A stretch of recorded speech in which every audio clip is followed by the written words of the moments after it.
Tenham cuidado de não praticar suas obras de justiça diante dos outros, para serem vistos por eles.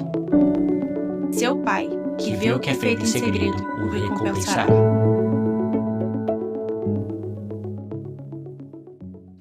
Bom dia, bom estar de volta depois de um final de semana pregando em uma outra cidade e poder dar sequência à nossa série de estudos. Na semana passada eu estive em Águas de Lindóia, podendo falar sobre um casamento centrado no Evangelho e dividir aquela mensagem que vocês já conheceram aqui ano passado, aquela famosa mensagem que vocês querem que eu nunca mais repita, aquela que a gente mais apanhou do que aprendeu, aquela lá. Mas foi um privilégio poder participar desse evento e poder reencontrar pessoas, mas nada melhor do que estar de volta em casa e dar sequência no nosso estudo, especialmente com um tema tão interessante. Hoje nós vamos falar sobre cachorros e porcos. É um tema muito legal para a gente pensar no ensino de Jesus, que nós vamos falar sobre cachorros e porcos. Na semana passada nós vimos uma mensagem sobre o julgamento, sobre o nosso Senhor Jesus Cristo nos ensinando a ter um exercício de misericórdia no não exercício do nosso julgamento. Mas nessa semana nós vamos ver mais uma das imagens de Cristo Jesus que são curiosas no mínimo. Elas são pelo menos interessantes. Nosso Senhor vai usar a imagem de cachorros e porcos para nos ensinar mais uma vez o que precisamos aprender. Nós vamos perceber que, baseado no seu ensino, nós vamos complementar aquilo que foi apresentado na semana passada e nos ajudar a avaliar, ou talvez, quem sabe, equilibrar melhor a nossa postura pública nesse mundo. Como de costume, nós não vamos ler o texto de pé dessa vez, brincadeiras à parte. Nós temos um versículo só. Eu gostaria de olhar para esse versículo, Mateus capítulo 7, versículo 6. É o final do ensino de Jesus Cristo sobre o julgamento, mas nós separamos esse texto do resto, porque esse texto é um texto que tem suas dificuldades e o Ross falou que não queria pregar ele, então sobrou para mim fazer isso hoje aqui, tá bom? O texto eu vou ler para vocês, é um texto muito simples, mas de fato as suas implicações exigem reflexão e cautela. O nosso Senhor Jesus Cristo diz: não deem o que é sagrado aos cães, nem atirem suas pérolas aos porcos. Caso contrário, estes a pisarão e aqueles, voltando-se contra vocês, os despedaçarão. Cachorros e porcos. Nosso Senhor Jesus Cristo vai usar a figura de cachorros e porcos para nos ensinar a sabedoria da sua palavra. Vamos orar? Senhor Deus, nós vamos nessa manhã mais uma vez voltar os olhos e a atenção, nosso coração para a tua palavra, e nós vamos observar o teu ensino a respeito da nossa postura nesse mundo, e nós pedimos que nessa manhã, mais uma vez, que o Senhor graciosa e generosamente fale ao nosso coração e use essa mensagem para nos ajudar a entender o modo como o Senhor quer que vivamos nesse mundo. Nós oramos, Senhor, em nome de Jesus. Amém. Sabedoria é um termo que está difícil de se encontrar nos nossos dias. Qual foi a última vez que você usou a expressão para descrever alguém? Nossa, essa é uma pessoa sábia. Nós não usamos essa palavra. Nós falamos dos sábios, né? Mas é quase que uma palavra de antigamente. Sábio é quase uma característica das pessoas de outrora, né? Já é tão antigo que já não dá nem para falar mais do passado, é de outrora. Nós não vemos mais pessoas sábias, nós não escutamos mais sabedoria, nós aprendemos que até o tolo, quando se cala, ele é sábio, mas nós não ouvimos muita sabedoria. A verdade é que sabedoria, uma pessoa que é marcada por essa característica, ela está em falta nos nossos dias. E talvez por isso nós tenhamos muita dificuldade de entender o que o nosso Senhor Jesus Cristo tem a dizer. Talvez seja por isso que nós temos tanta dificuldade de compreender que as Escrituras não trabalham, ela não funciona a partir dos paradigmas da nossa sociedade, da inteligência e do conhecimento, da informação e da atualidade. A Escritura é cheia de sabedoria. E nas Escrituras nós encontramos a sabedoria de Deus expressa. E enquanto o nosso mundo está vazio de sabedoria, nós temos nas nossas mãos um livro repleto de sabedoria divina que nem sempre nós sabemos usar. Nós que poderíamos ser descritos como pessoas sábias, temos falhado em reconhecer esses valores da Escritura, porque nem sempre é simples entender como que essa sabedoria divina funciona, ou nem sempre é tão simples entender como que essa sabedoria da Escritura pode ser aplicada para o nosso contexto hoje. Nós sabemos que a Escritura está cheia de sabedoria, nós sabemos que Jesus Cristo ensina com sabedoria, mas a pergunta é, o que a gente vai fazer com a sabedoria de Jesus? Especialmente quando nós lemos um texto que diz, não deem o que é sagrado aos cães. O que o nosso Senhor Jesus Cristo quer dizer com cães? Qual é a primeira coisa que você tem à sua mente quando você imagina um cão, um cachorro? Uma coisa eu tenho certeza, quando você pensou na palavra cão, você não pensou num pug de skate. Um pug de skate não é a imagem do cachorro que veio à sua mente. E para você que não conhece, esse é o Guga, o nosso cachorro, o equívoco que eu cometi quando eu estava muito apaixonado pela Gabriela, logo depois da gente casar, e eu resolvi dar esse presentaço para ela. Essa maravilha de cachorro que me acompanha. O Guga, como você pode ver, ele é um cachorro muito bonitinho, fofinho, ele é educado. Se você for lá em casa, você vai descobrir que ele tem um cantinho dele, que ele respeita os espaços. Ele pode ser um pouco agressivo se ele não for com a sua cara, mas é muito difícil. E mesmo que ele seja muito agressivo contra você, ele não tem dente. A boca dele é menor que o nariz. Então, assim, mesmo que ele queira te morder, ele não vai conseguir. Esse é o Guga, o cachorro que mora lá na nossa casa. Mas esse não é o cachorro que Jesus tem em mente. A ideia de cachorros domesticados, que é muito comum para nós, o pet, o nosso pet, não tem pai de pet, né?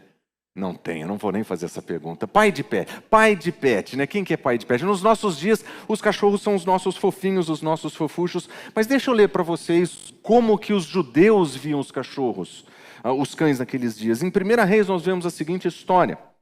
Dos que pertencem a Jeroboão, olha só, os cães comerão os que morrerem na cidade, e as aves do céu se alimentarão dos que morrerem no campo. Cachorro, cão, para eles é muito mais parecido com aquilo que a gente chamaria de lobo. O cachorro selvagem é o cachorro que vai entrar na cidade para comer os restos das pessoas que morreram. O cachorro é um animal violento, é um animal agressivo e para o judeu impuro. Eles mantinham um cachorro fora da cidade. Não existia pet, não existia pug de skate. Quando Jesus usa a imagem do cachorro, nós precisamos lembrar, ele usa uma imagem que para aquele povo era muito diferente do que para o nosso povo. Cachorro para nós é fofinho, para eles era um monstro. Para nós é queriducho, para eles era morte, era ataque. E se você não prestar atenção, esse cachorro vai se voltar contra você. Aliás, ele usa uma outra figura, ele usa a ideia de um porco. Não deem o que é sagrado aos cães, nem atirem suas pérolas aos porcos. Eu sei que os palmeirenses, nesse momento, teriam alguma coisa positiva para dizer para os porcos.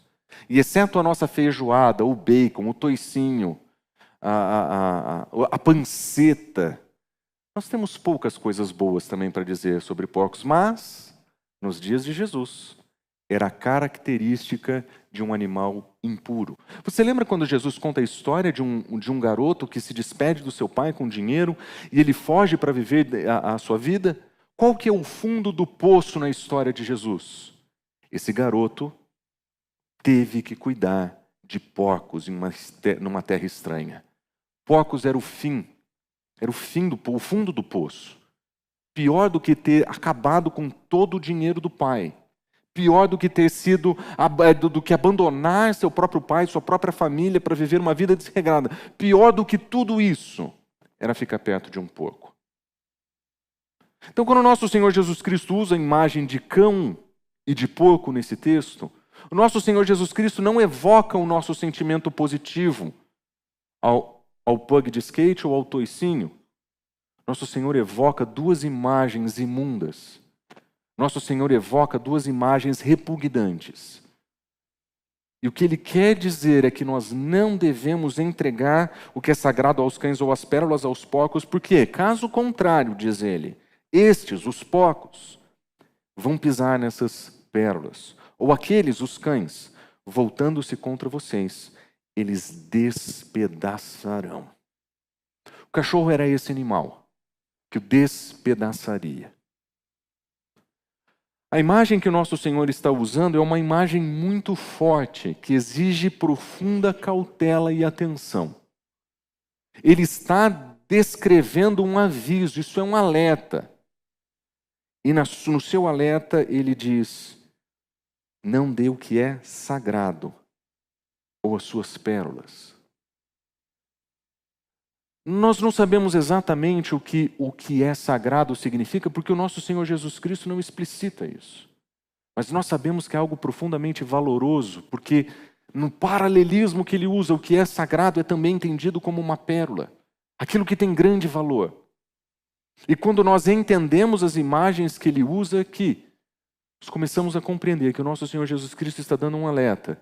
Aquilo que é sagrado não deve ser entregues para animais imundos.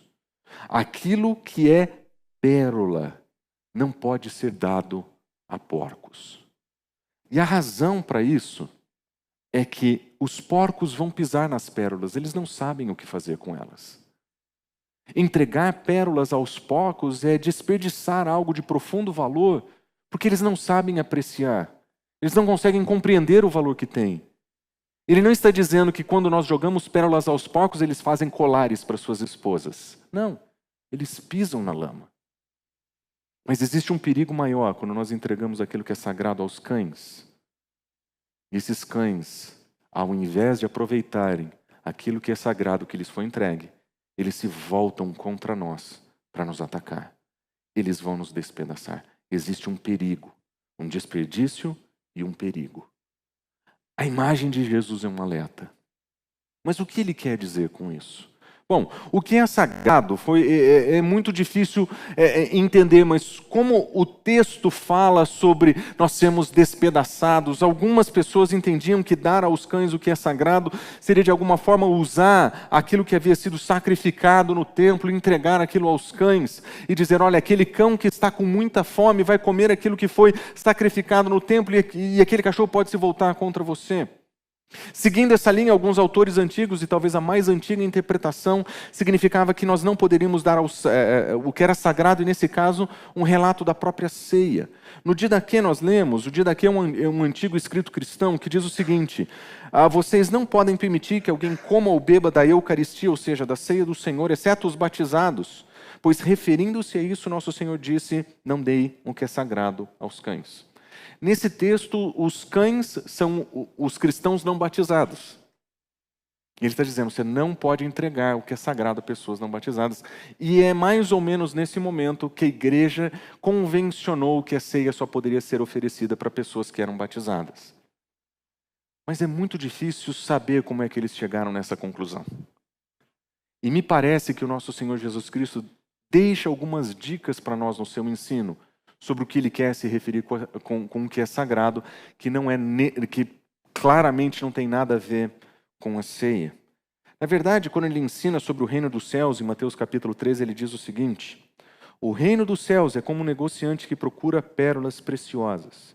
E encontrando uma pérola de grande valor, ele vendeu tudo o que tinha e comprou. Quando o nosso Senhor usa a imagem da pérola ao falar sobre o reino, ele descreve que a pérola descreve o que é sagrado. A mensagem do reino. E essa mensagem do reino justifica-se deixar tudo para trás para abraçá-la. Ao apresentar a mensagem do reino como uma pérola, ele está dizendo que a nossa mensagem cristã, a nossa mensagem a respeito do Evangelho de Cristo Jesus, tem um profundo valor. Tem um profundo valor. E por causa disso, nós olhamos para o texto de Mateus capítulo 6 e começamos a compreender o que ele quer dizer com não dar aos cães aquilo que é sagrado. Naquele texto, nosso Senhor Jesus Cristo está dizendo, através de uma imagem muito clara, nós precisamos ter cuidado com aquilo que nós vamos fazer. Nós precisamos não entregar aos cães aquilo que é sagrado. Mas quem é o cão, então? O cão seria um gentil? O cão seria uma pessoa não cristã? Talvez o cão signifique aquele que vai receber a pérola do Evangelho e vai pisotear sobre ela. O cão representa aquele que recebe o Evangelho e usa o Evangelho para nos perseguir. Nosso Senhor Jesus Cristo está dizendo que quando nós estamos saindo nesse mundo para apresentar a sua mensagem, nós precisamos tomar cuidado, porque algumas pessoas vão desprezar a mensagem do Evangelho e outras vão usar o próprio Evangelho para nos atacar. A sabedoria que Jesus Cristo está nos ensinando é uma sabedoria que nos coloca em uma linha muito tênue. É uma linha muito tênue entre ser um propagador do Evangelho e ter sabedoria em como ser um propagador do Evangelho. O nosso Senhor não está dizendo que nós devemos evitar pregar o Evangelho. Nosso Senhor não está dizendo que nós temos que evitar disponibilizar a sua mensagem. Nosso Senhor está sugerindo que nós precisamos ter sabedoria, porque existe um alerta. Algumas pessoas vão desprezar, mas existe um perigo. Alguém vai usar essa sua mensagem contra você. E você vai ser despedaçado. A ênfase é muito menos no cão e no porco. A ênfase é muito mais em eu e você. Em quem, ou em como nós vamos apresentar o Evangelho. E não tanto para quem nós vamos apresentar o Evangelho. Fala muito mais sobre a nossa postura de sabedoria, de entender que existem posturas necessárias para uma vida de sabedoria fora dos muros da igreja. Aliás, baseado nesse princípio de Jesus ensinado, eu gostaria de sugerir que existem 3 aplicações muito práticas para nós. Essa sabedoria de Jesus Cristo nos ensina que existe um momento de ficar quieto. Nós vamos descobrir no ensino de Jesus Cristo que existe um momento de não falar, que existe um momento de tirar a mão e até mesmo de mudar o foco. Nós vamos observar que Jesus Cristo, no seu ensino e na sua prática, ele também teve momentos de falar e deixar de falar, de fazer e deixar de fazer, inclusive mudando a rota do seu ministério. O nosso Senhor Jesus Cristo nos deixa um princípio de sabedoria que Ele mesmo apresenta como realizar. Tudo o que nós precisamos fazer é olhar com atenção para esse testemunho que Ele nos deixou. O primeiro princípio que eu gostaria de sugerir, então, é a ideia de que existe um momento de ficar quieto. Nós não gostamos muito de pensar nisso porque nós acreditamos que as nossas palavras são muito importantes. Nós acreditamos que o nosso jeito de comunicar é muito importante e que o que nós temos que comunicar ele é necessário. E eu me lembro de uma vez receber um jovenzinho que me perguntava o que é que ele deveria fazer no seguinte cenário. Ele diz, nós nos encontramos nas reuniões familiares e um familiar, um tio meu, ele é profundamente julgador. E ele é profundamente duro com as palavras do Evangelho. Ele basicamente usa a verdade do Evangelho para bater nas pessoas. Ele é profundamente crítico. Tudo o que ele fala é uma exortação. Tudo o que ele apresenta é uma crítica, uma correção. Falta generosidade, falta graça. O que eu escuto desse familiar é que, independente do que as pessoas fizeram ou deixaram de fazer, existe uma exortação para ser feita. Eu falei, gente, tem isso em toda a família? Eu falei, não sabia, eu achei que era só na minha. Não, tem na de todo mundo. Gente que acredita que o evangelho goela abaixo é missão evangelística, que evangelho a fórceps é uma presença sábia nesse mundo. Existem pessoas que acreditam que se eles não falarem, Deus não falará. Se eles não corrigirem, Deus não fará as devidas correções. Todo e qualquer assunto é um tribunal divino, do qual Ele é o representante, o juiz. É Ele quem vai dar o veredito. E, gente, esse é um tipo de postura profundamente contrária à sabedoria. A sabedoria divina vai nos ensinar que nós precisamos aprender que em determinados momentos, ficar quieto é muito melhor do que falar. Quando Jesus Cristo estava diante dos fariseus, em Mateus capítulo 15, nós vamos ouvir nosso Senhor Jesus Cristo dizer o seguinte: deixem eles, deixa eles. Nosso Senhor Jesus Cristo confrontou os fariseus? Com certeza. Nosso Senhor Jesus Cristo olhou para os fariseus e disse que eles estavam errados, apontou o erro? Com certeza. Mas em um dado momento do seu ministério, ele disse o seguinte: não tenho o que fazer. Deixa. Eles são cegos, guias de cegos. E se eles conduzirem os cegos, eles vão cair em um abismo. O nosso Senhor viu que a situação era ruim. Nosso Senhor entendeu que o resultado daquela ação era ruim. Nosso Senhor viu com clareza que, como guias cegos, eles estão levando pessoas para longe do Senhor. Tendo confrontado, tendo cumprido a missão de apontar a verdade, nosso Senhor Jesus Cristo vai dizer então: deixa. Porque em alguns momentos, nós precisamos aprender a ficar quietos diante de situações que são terríveis. Algumas pessoas, por a sua obstinação ao pecado e pelo seu desejo de não ouvir o chamado de Deus, não ouvirem a repreensão da Escritura, não ouvirem a instrução da sua palavra, eles estão tão duros no seu coração que quanto mais nós falamos, mais nós empurramos para fora essa pessoa que não nos quer ouvir. E às vezes nós precisamos aprender a ficar quietos, para que esse indivíduo tenha a oportunidade do seu coração amolecer, seus ouvidos abrirem, para que ele possa entender o testemunho da verdade. E exige-se muita sabedoria para saber a hora de falar e a hora de deixar de falar.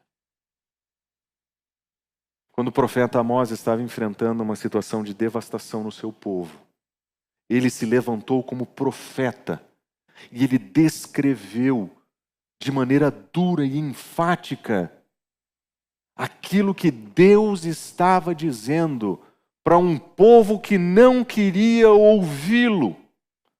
Até que um determinado ponto no seu livro ele descreve a seguinte situação: pois eu sei quais são as suas transgressões e quão grandes são os seus pecados. Veja muito claramente o profeta apontando o erro. Vocês oprimem o justo, vocês recebem suborno, vocês impedem que se faça justiça ao pobre no tribunal. E o que acontece então? Por isso o prudente se cala em tais situações, porque esse é um tempo de desgraça. Amós tinha entendido que como profeta, ele ia precisar apontar o equívoco. Mas ele também sabia que existiam muitos do seu povo que estavam em silêncio. Porque naquele momento, qualquer coisa que eles falassem seria usado contra eles. É como entregar aquilo que é sagrado a cães. Você vai entregar a mensagem, mas você vai ser devorado por ela. Por causa dela. Existe um momento onde a injustiça toma tamanhas proporções, onde o mal toma tamanha dimensão, e nesse momento de desgraça, o profeta está dizendo, é prudente ficar quieto. Nem sempre nós olhamos para essas situações dessa mesma maneira. O silêncio não é abandonar a sua missão. O silêncio não é deixar de cumprir o seu papel. Nós somos arautos do Senhor, nós somos representantes do seu reino, nós somos propagadores do seu evangelho, é isso que nós somos, essa é a nossa identidade e missão. Entretanto, nós vamos precisar de sabedoria, porque em alguns momentos nós não vamos poder falar por uma questão de prudência. E nesses momentos é que nós vamos precisar aprender que a nossa vida e o nosso testemunho vai ser o evangelho e a mensagem divina que muitas pessoas vão receber. Essa semana eu conversava com um homem que trabalha no que ele descreveu como Babilônia. Ele claramente entendeu que tinha um chamado de Deus para a sua vida. Ele sabia das suas aptidões profissionais inclinadas para a área da arte. E ele decidiu viver como missionário de Deus num ambiente que ele descreve como Babilônia. O ambiente que ele vive é de devassidão moral. O ambiente em que ele se encontra é imediato, de pessoas imediatamente ligadas a ele, é de profunda devassidão. E ele decidiu ser corajosamente, decidiu com coragem ser uma manifestação da graça de Deus ali. Um cristão convicto que não deixa de falar sobre Cristo, mas que aprendeu que a melhor maneira de fazê-lo é primeiro apresentar a sua vida e depois as suas palavras. Ele aprendeu que naquele contexto era importante, antes do julgamento da lei, antes da acusação do pecado, manifestação de graça, manifestação de proximidade. Ele me contou uma história que me chocou profundamente. No seu ambiente, um garoto decidiu passar pelo processo de transição, mudando o seu nome, mudando sua imagem, suas roupas, sua fala, por todo o processo. E ele decidiu ser alguém que o receberia com amor e graça. No meio desse processo, essa menina olhou para ele e disse o seguinte: o Senhor me trata como um pai.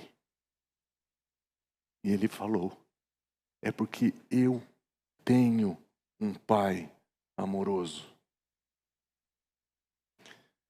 E a comunicação do Evangelho veio no contexto da graça, não do juízo, não do confronto, numa situação profundamente difícil. Mas ali houve sabedoria, porque sabia que se a conversa começasse com Gênesis 1, homem e mulher, seria conflito e atrito antes de graça. Ele sabia que ele tinha que começar com a graça e com o amor de Deus, um amor que acolhe pecadores terríveis como ele foi. Enquanto ele contava essa história, eu lembrei desse texto de 1 Pedro que diz: vivam entre os pagãos de maneira exemplar, para que, mesmo que eles o acusem de praticar o mal, eles observem as boas obras que vocês praticam e glorifiquem a Deus no dia da sua intervenção. Existe uma pressão nesse mundo pagão que nós vivemos, para um tipo de comodismo, de acomodação, para um padrão que nós não apreciamos. Em resposta a essa pressão, nós estamos levantando bandeiras, fazendo passeatas, nós estamos gritando, nós estamos fazendo posts no Facebook, nós estamos gritando no Instagram, nós fazemos vídeos no TikTok, nós gravamos lives no YouTube para dizer que os nossos valores são os valores corretos e de maneira imprudente nós estamos usando a mensagem de Cristo Jesus para bater nas pessoas. E fazendo isso, nós estamos correndo o erro de entregar na mão deste mundo ferramentas para que eles então nos deslacerem. Porque nós não estamos comunicando o que é sagrado com sabedoria. Quando o apóstolo Paulo ensina Tito sobre como proceder nesse mundo, ele diz o seguinte em Tito capítulo 2, falando: Tito, o seu trabalho é ensinar o que convém a sã doutrina. Essa era a função pastoral, você vai falar a verdade, você vai ensinar o que é correto, mas você vai ensinar o que é correto para todo mundo, incluindo os escravos. Para os escravos você vai dizer o seguinte, Tito: ensine os escravos a se submeterem em tudo aos seus senhores, a procurarem agradá-los, não serem respondões, a não roubá-los, mas mostrarem que são inteiramente dignos de confiança. Porque assim, para que assim tornem atraente em tudo o ensino de Deus, nosso Salvador. O que Paulo está pedindo para esses escravos? Qual que é a ideia que Paulo tem? Fica quieto. Não seja um respondão. Trabalhe com excelência, porque a tua conduta adorna a tua mensagem ou a destrói. Você tem algo para comunicar para o seu Senhor. Mas antes, você vai adornar a tua mensagem com o teu comportamento. Porque assim, o que você tem para dizer vai ser atraente. Se essa mensagem é possível para escravos, eu acredito que ela é possível para funcionários. Eu acho que nós deveríamos adotar essa postura no nosso ambiente de trabalho para que a nossa conduta seja de tal modo atraente que as pessoas peçam para ouvir a nossa mensagem. A ordem que o apóstolo Paulo oferece é: primeiro o teu caráter, primeiro a tua conduta e depois a tua história, a tua mensagem. Nós precisamos de sabedoria para viver nesse mundo, porque o nosso mundo vai usar a nossa mensagem contra nós.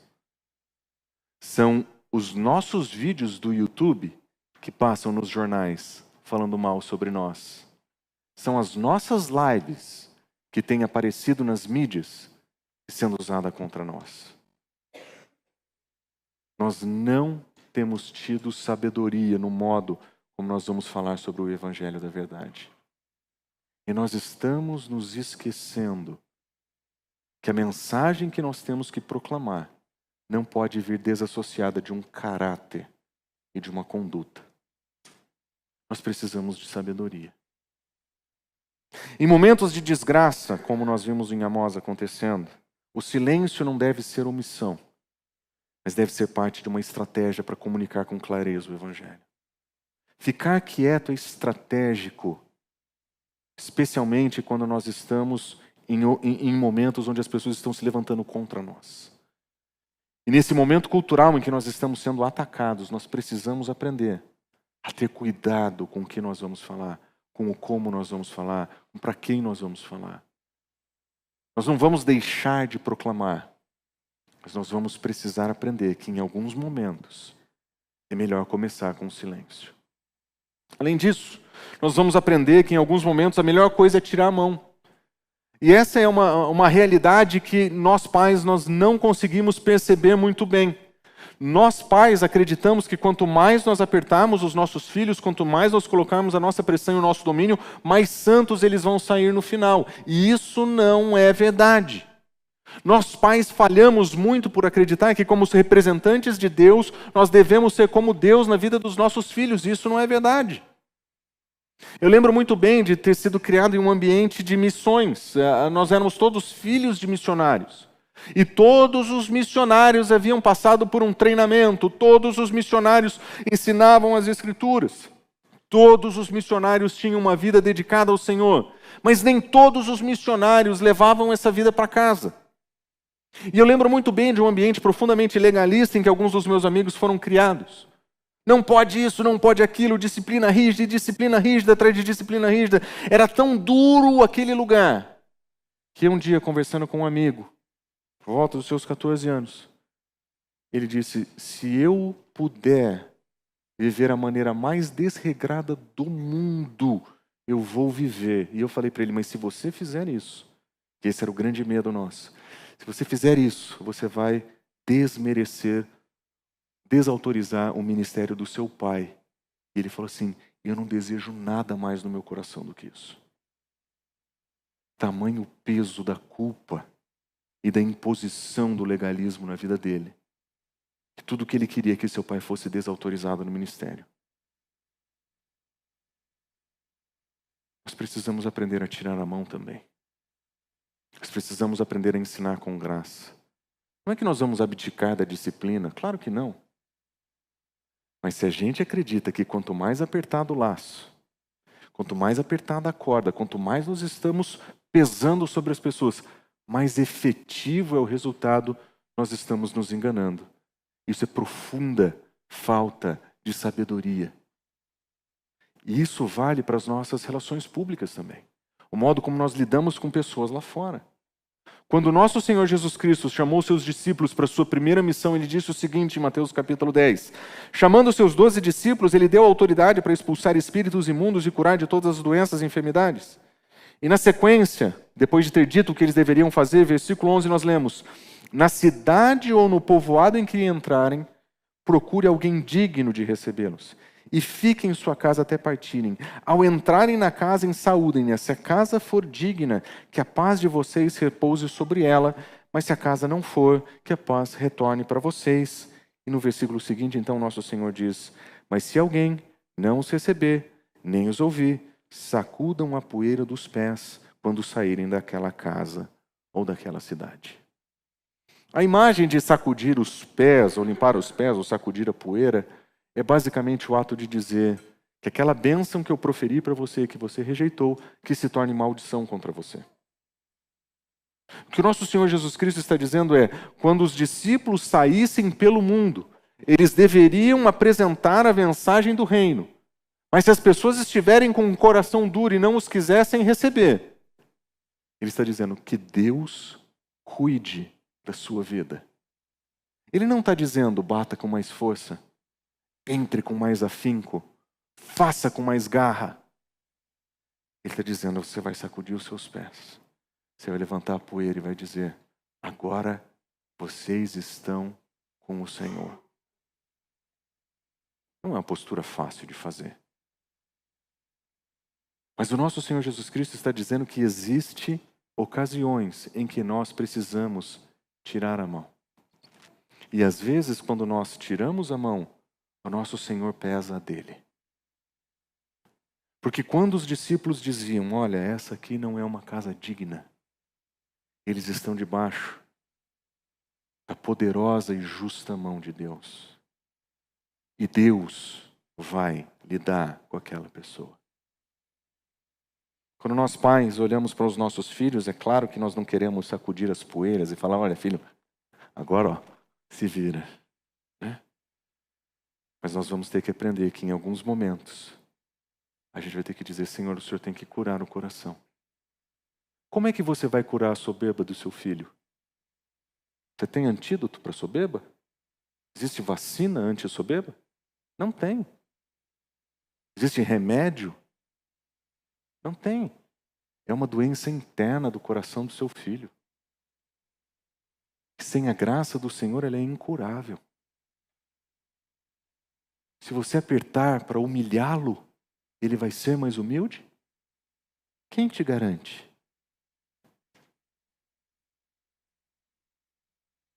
Seu filho é rebelde.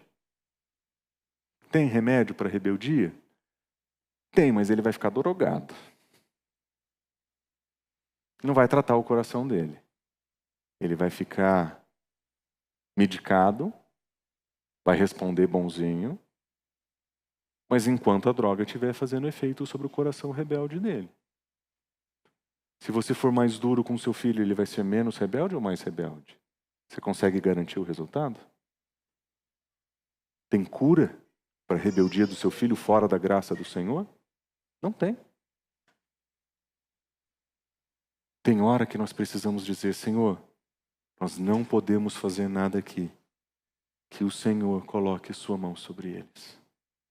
Essa é uma coisa que nós falamos para as crianças em casa. E hoje eu tenho duas aqui, elas podem falar, nenhuma... Não são mais crianças, é verdade, eu já fui corrigido por isso. Mas 2 filhos, a Melissa está aqui, o Natan está aqui, eles podem falar isso para vocês. Quando nós corrigimos os nossos filhos em casa, nós falamos para ele, o Senhor nos colocou aqui com a missão de instruir e corrigir vocês. Um dia o Senhor fará isso sozinho. E acredite, vai doer muito mais. Eles sabem que vai chegar o dia e que o Senhor vai tratá-los sem a mediação dos pais. Que aqueles que já têm filhos mais velhos já sabem que chega uma hora que você fala, agora é com vocês. Senhor, por favor, cuida. Que essa é a oração que os nossos pais fazem por nós até hoje. Senhor, cuida. Eu já não posso mais pôr a mão. Nós precisamos aprender que tem hora que nós precisamos tirar a mão. Observe o que Paulo vai dizer em Atos, capítulo 19. Falando sobre a missão de Paulo, ele indo como pregador do Evangelho, observe o que acontece. Alguns se endureceram e se recusaram a crer e começaram a falar mal do caminho diante da multidão. E Paulo, então, se afastou deles. Paulo, você tinha que ser mais persistente. Paulo, você tinha que ter usado uma estratégia mais dinâmica. Você precisava ter mudado sua abordagem. Só porque a pessoa falou não, você deixou de fazê-lo? As pessoas endureceram o coração. As pessoas se recusaram a crer. Não é que elas não entenderam. Elas se recusaram. Elas não querem. Então chegou o momento de tirar a mão e dizer: Senhor, cuida dessas pessoas. É por isso que o nosso Senhor Jesus Cristo, quando Ele envia os seus discípulos, Ele diz o seguinte: eu estou enviando como ovelhas entre lobos, portanto, sejam astutos como serpentes e simples como pombas. Ovelhas entre lobos, a imagem é bem clara. Se nós não tivermos cuidado lá fora, nós seremos devorados. Prestem atenção. E Ele diz: mas vocês vão precisar ser astutos como serpentes. É duro usar a ideia de serpente como algo positivo. Para nós, a antiga serpente é sempre uma coisa muito negativa. Mas a serpente tinha algo para ensinar. Ela não se expõe à toa. Ela se protege bem. Ela é sagaz, como diz outras traduções. Nós vamos manter a simplicidade das pombas ou a pureza. Nós vamos manter uma conduta livre de manchas. Mas nós não somos tolos de acreditar que todas as pessoas serão profundamente benevolentes em relação ou em resposta a nós. Quando o nosso Senhor Jesus Cristo ensina esses princípios, Ele está dizendo para os seus discípulos, antes deles saírem a primeira vez: existem lugares onde vocês vão falar sobre o Evangelho e eles vão ouvir. Existem lugares onde você vai pregar o Evangelho e eles vão se recusar a ouvir. Se isso acontecer, sejam simples como as pombas, sem malícia, sem maldade, mas seja também astuto. Tem hora de ir embora. Tem hora de tirar o time de campo. Porque em alguns momentos a melhor estratégia é a retirada, não é o confronto. Em alguns momentos a melhor coisa que nós podemos fazer é: agora talvez seja a hora de parar. E dando mais um exemplo de paternidade para vocês, é isso que a gente fala para os nossos filhos em casa. Nós dissemos, nós apresentamos, nós apontamos, nós corrigimos. Você não quer que o Senhor cuide do seu coração. Eles estão maiorzinhos para poderem entender isso. Vocês não vão falar isso para uma criança de 3 meses, 2 anos. Estão maiorzinhos. Eles já têm como processar essas informações. Mas tem hora que eles têm que aprender a tomar as decisões sabendo dos riscos diante do próprio Deus. E via de regra, quando nós temos essa conversa com os dois, eles voltam e dizem: eu não quero isso. Eu quero voltar, eu quero obedecer. Porque tem hora que é importante tirar a mão. E por fim, tem hora que é importante mudar o foco. Um dos grandes desafios da vida cristã contemporânea é que falar do Evangelho já tem sido difícil. Nós estamos vivendo em um momento que cavar uma oportunidade para falar do Evangelho tem sido difícil. A não ser aqueles que têm levado uma vida intencionalmente cristã no mundo, sem nenhum medo de dizer quem são e para quem eles vivem. A maioria de nós tem certa dificuldade, especialmente com aqueles que são duros. Isso acontece principalmente com familiares, porque nós reencontramos os nossos familiares o tempo inteiro e nós reencontramos pessoas duras que não querem mais conversar. Você já disse o que tinha que dizer, a pessoa já ouviu o que precisava ouvir, ela não quer mais conversar com você. Eventualmente, nós vamos ter que aprender a mudar o foco, porque o nosso coração às vezes fica tão enroscado em ver pessoas em sofrimento, em ver os prejuízos que eles estão levando, que nós nos esquecemos daquelas pessoas que estão prontas para ouvir o Evangelho do nosso lado. E nós estamos tão presos para ver aquelas pessoas que nós gostaríamos sendo salvas, que nós nos esquecemos de tantas outras que estão prontas para ouvir, se nós só prestarmos atenção. Nosso Senhor Jesus Cristo, em Mateus 22, ele conta uma parábola muito interessante. Ele diz: o reino dos céus é como um rei que preparou um banquete de casamento para o seu filho, enviou seus servos aos que tinham sido convidados. Observe, ele envia servo para convidados para o banquete, dizendo para que eles viessem, mas o que aconteceu? Eles não quiseram vir. Olha, tem um banquete.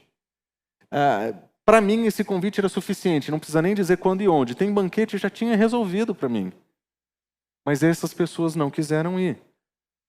Descrevendo melhor o que aconteceu, de novo ele envia servos. E aí ele já diz com mais clareza: digam aos que foram convidados que eu preparei o meu banquete. Olha agora, tem bois, tem novilhos gordos que foram abatidos, está tudo preparado. Venham para o meu banquete de casamento. Está fazendo uma festa. Vai ter picanha e vai ter pernil, nossa, vai ter perna de cordeiro para comer, junto com ervas amargas. Uma delícia. Só vem. Mas olha como as pessoas respondem. Eles não deram atenção. Saíram um para o campo e outro para os seus negócios. De quem o nosso Senhor está falando? Nosso Senhor está falando de nós como seus mensageiros, levando mensagens para pessoas que estão somente interessadas com seu tempo no campo, seu tempo no trabalho. É dia de ir para o interior. Não vai dar para ir hoje na igreja, tem que ver minha tia Elga, lá em Tupã. E ela vai para o campo. Não, eu não posso ir para a igreja hoje, sou uma pessoa muito ocupada. Como se a gente fosse um bando de desocupado que não fizesse nada na vida. Mas a gente está dizendo, tem banquete. A gente vai ouvir uma mensagem do Senhor, nós vamos ouvir uma palavra de Deus, nós vamos ter o nosso coração aquecido pelas verdades do Evangelho. E a pessoa fala: ai, que joia, né? Praia, né? Domingão, né? Calor.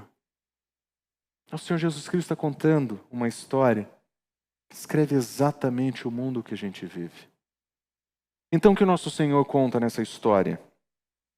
Então ele disse aos seus servos: o banquete está pronto, mas os meus convidados não eram dignos. Então, vão às esquinas, convidem para o banquete todos que vocês encontrarem.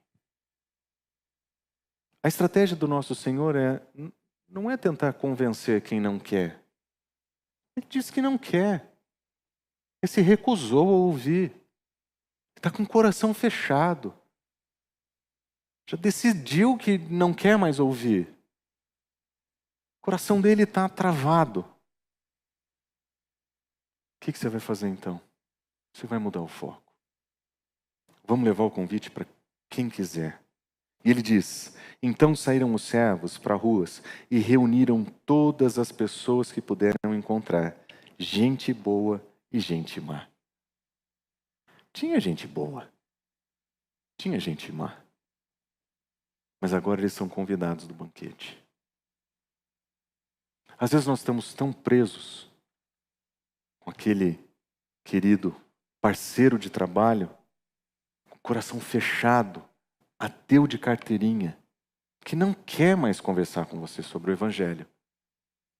E você se esqueceu que nós estamos servindo, junto à comunidade Boas Novas, com a Casa Boas Novas, uma comunidade de pessoas que estão prontas para ouvir o Evangelho. Eu só tenho que sair da minha zona de conforto. Eu só tenho que sair do meu contato inicial. Eu posso atender outras pessoas que estão prontas para ouvir. Nós precisamos aprender a esse tipo de sabedoria. De que ainda que existam pessoas com coração duro e fechado, o nosso Senhor sempre tem gente pronta para ouvir o seu convite de banquete. Nós é que não estamos fazendo o convite. O banquete está pronto. Existem convidados indignos, mas tem muita gente pronta para receber a mensagem da salvação. Somos nós que temos falhado em ter sabedoria para enxergar com clareza o que ele ensina. Mudar o foco não é desistir de evangelizar, é ter sabedoria para compreender para quem você vai proclamar. Porque tem hora que você vai ficar quieto. tem hora que você vai tirar a mão e tem hora que você vai mudar o foco. Se no seu trabalho está todo mundo com o coração fechado, olha para a padaria que você vai todo dia de manhã. Olha para o restaurante que você vai toda semana. Presta atenção nos funcionários e nos funcionários que estão na sua empresa todos os dias.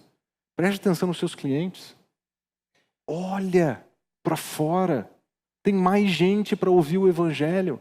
Tem mais gente para receber a mensagem do Evangelho. Nós precisamos aprender a viver com sabedoria nesse mundo. E tem hora que vamos precisar ficar quieto. Tem hora que a gente vai precisar tirar a mão.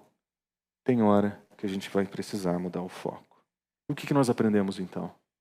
O que nós aprendemos com essa mensagem é que o que o nosso Senhor Jesus Cristo nos ensina, a sabedoria que Ele nos ensina, ela deve ser lida no contexto de duas verdades inegociáveis. A primeira delas é encontrada em Mateus capítulo 28, que Ele diz: vão e façam discípulos de todas as nações. Nós temos uma ordem de sermos propagadores do Evangelho, nós somos chamados para fazer discípulos, essa é a nossa missão, esse é o nosso trabalho. E uma segunda verdade é que nós precisamos abrir os olhos, como ele diz em João, para ver que os campos estão cheios, que os campos estão prontos para a colheita. Você pode passar? Obrigado. Abram os olhos e vejam os campos, eles estão maduros para a colheita. Quando o nosso Senhor Jesus Cristo conversou com a mulher samaritana, os discípulos não entendiam o que ele fazia ali. Por que ele está falando com aquela mulher? Ele olha para eles e diz o seguinte: vocês estão vendo essa mulher? Estou vendo uma grande cidade. Gente pronta para ouvir o Evangelho. E no final desse capítulo, os samaritanos dizem que Jesus Cristo é o Salvador do mundo. Por quê? Porque Jesus Cristo viu um campo pronto. Nós precisamos aprender a ver assim. A sabedoria que Jesus nos ensina nesse texto, todas as cautelas que nós observamos aqui, elas têm que estar sendo colocadas diante dessas duas realidades. Nós somos propagadores da mensagem do reino. Nós somos chamados para fazer discípulos. Existem pessoas prontas. Aí nós vamos entender o que ele quer dizer então. Não dê o que é sagrado aos cães. Não joguem suas pérolas aos porcos. Somos comissionados para essa mensagem. Existem pessoas prontas, mas existe o dia de ficar quieto. Existe o dia de tirar a mão. Existe o dia de mudar o foco. Mas sempre dentro dessa missão primária que o Senhor já nos deu. De sermos propagadores dessa mensagem. Vamos orar?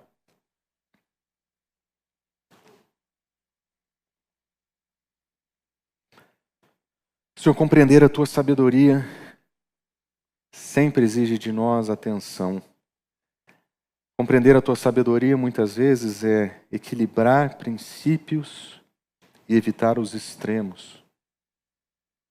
Senhor, por um lado nós não queremos, de uma maneira irracional, usarmos o Teu Evangelho para bater nas pessoas, para encurralá-las. Nós não queremos fazer da Tua verdade, Senhor, uma desculpa para a nossa arrogância. Mas por um outro lado nós não queremos também, Senhor, sermos servos infiéis que deixam de falar da Tua verdade, servos infiéis que deixam de propagar a Tua mensagem. Nós não queremos ser preguiçosos, por um lado, com a nossa responsabilidade, mas também nós não queremos, Senhor, faltar com sabedoria e prudência no modo de realizá-la.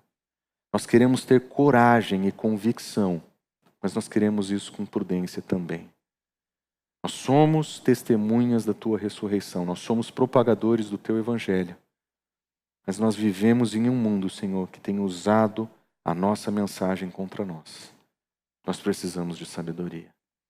Nós estamos vivendo, Senhor, entre pessoas que têm usado a mensagem do Evangelho, Senhor, como chacota contra Ti, Senhor. Muitos de coração duro, ouvidos tapados para a Tua verdade. E nós precisamos entender, Senhor, que em alguns momentos nós precisamos mudar o foco e aprender a olhar, Deus. Para podermos enxergar que nesse mundo perdido, existem muitas pessoas prontas para ouvir o Teu Evangelho. Pessoas prontas, Senhor, para receber a palavra da verdade. E nós pedimos que o Senhor, por favor, coloque no nosso coração o desejo de comunicar a tua mensagem para essas pessoas.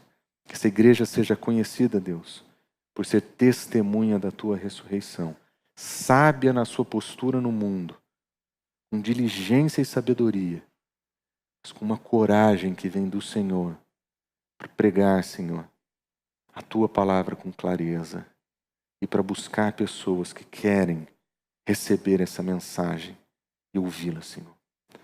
Pedimos que o Senhor continue a usar a nossa igreja. Nós oramos em nome de Jesus. Amém.